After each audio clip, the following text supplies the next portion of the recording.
Mike, let's start with the off-season workouts and the voluntary OTAs and everything leading up to the summer break. How impressed were you that you had such great participation in these voluntary workouts? It was great. I just impressed. I would say not surprised in a good way. A little bit surprised that the guys had such quick buy-in.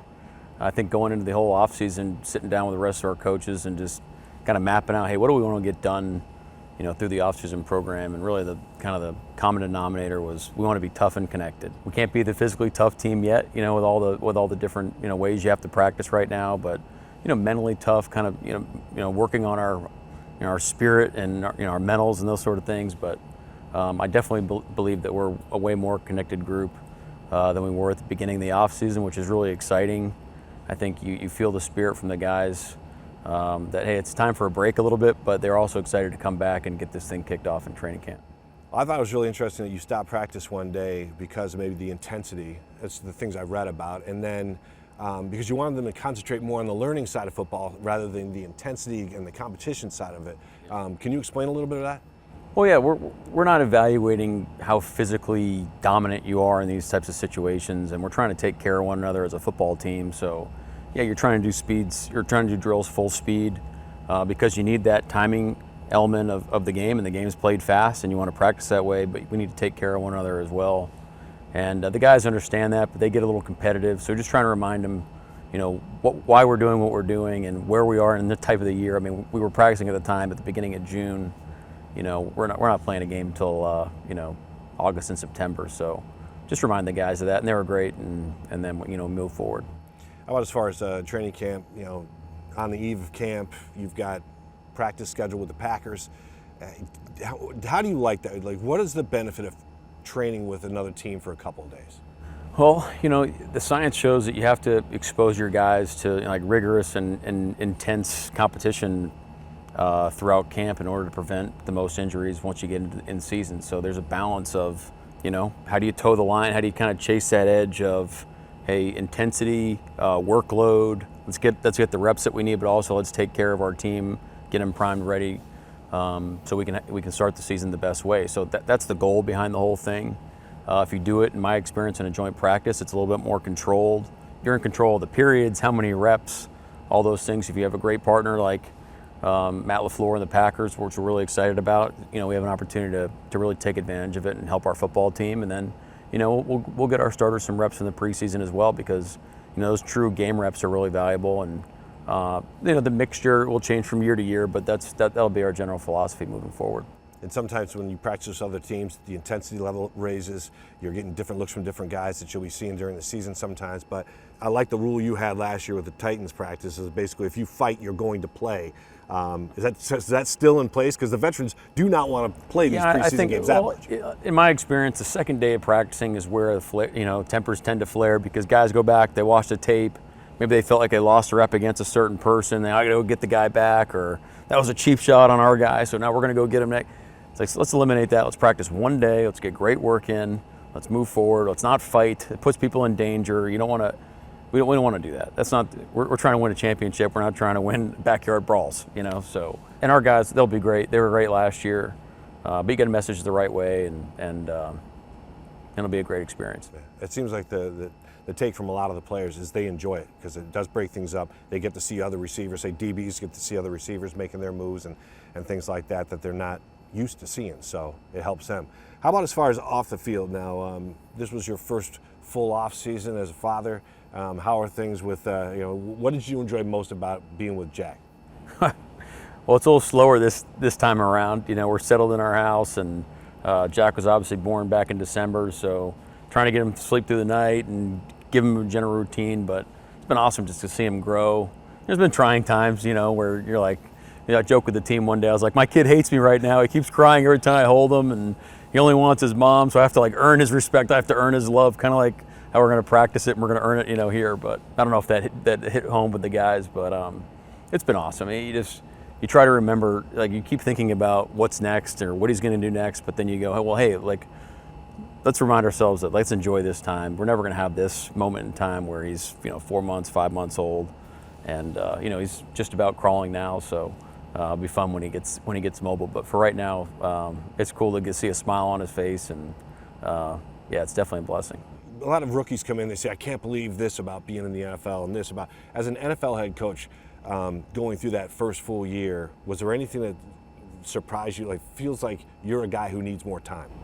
Like, there's never enough hours in the day. Well, it's time consuming, and it's not like it's working away in a corner and you do that for your day is moving and shaking, and there's meetings and there's practice and you're getting pulled in all these different directions. So it is time consuming. So working this offseason and trying to get a better workflow, be a little bit more efficient.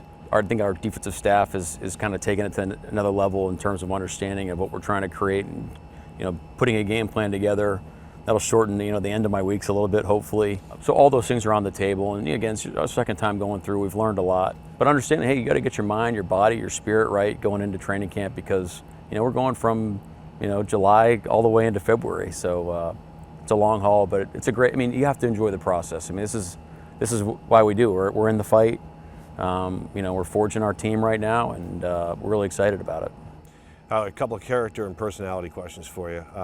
First of all, obviously you're hitting the weights, and I get a lot of crap for asking you this, but I'm still going to ask you anyway. So you obviously enjoy lifting weights. Like, what is it that you enjoy most about working out? Well, it's a routine, and it keeps your mind fresh, which is great. You feel better about yourself. You just feel healthier, which is great. We got a great crew in the morning that we work out, so shout out to our strength guys for organizing it. I've earned the nickname the Sheriff down there, so if guys aren't doing the things right, they're going to get coached up. We're coaching everybody all the time, so hopefully they get a kick out of that. But we have a great time. It's a great way to connect with the rest of the guys on the team.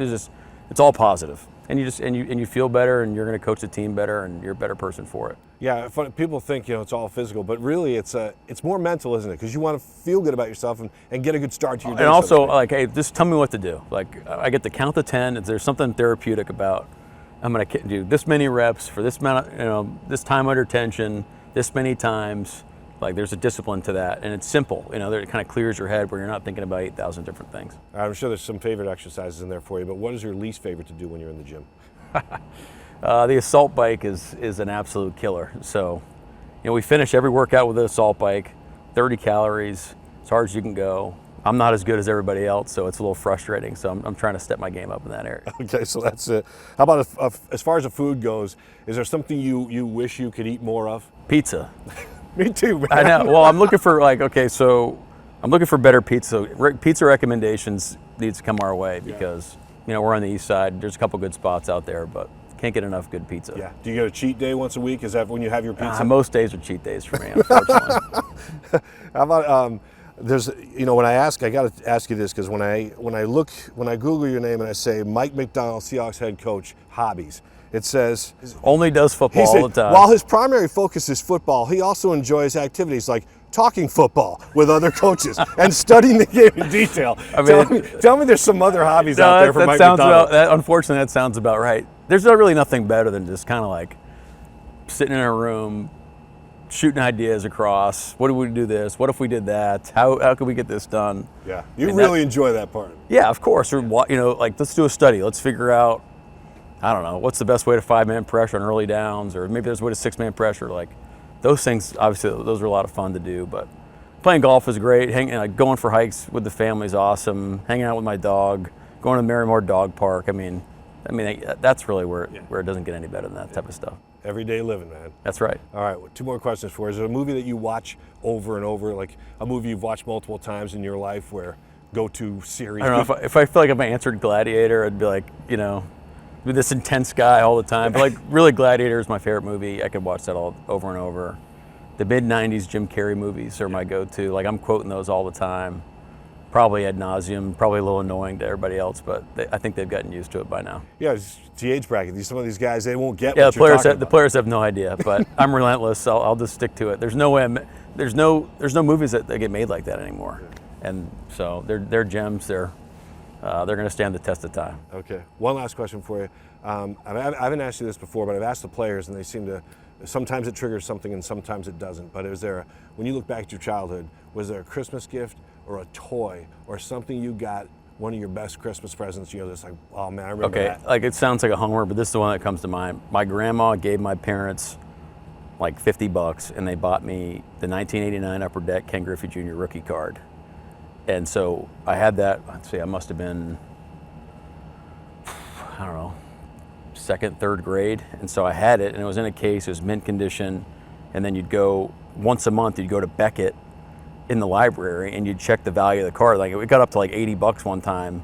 And I thought I was like the richest man in the world, you know? So my mom has since gotten rid of all my baseball cards. Thanks, Mom. But that was my prized possession for basically my whole childhood. And you don't have it anymore. I don't know where it is. Still.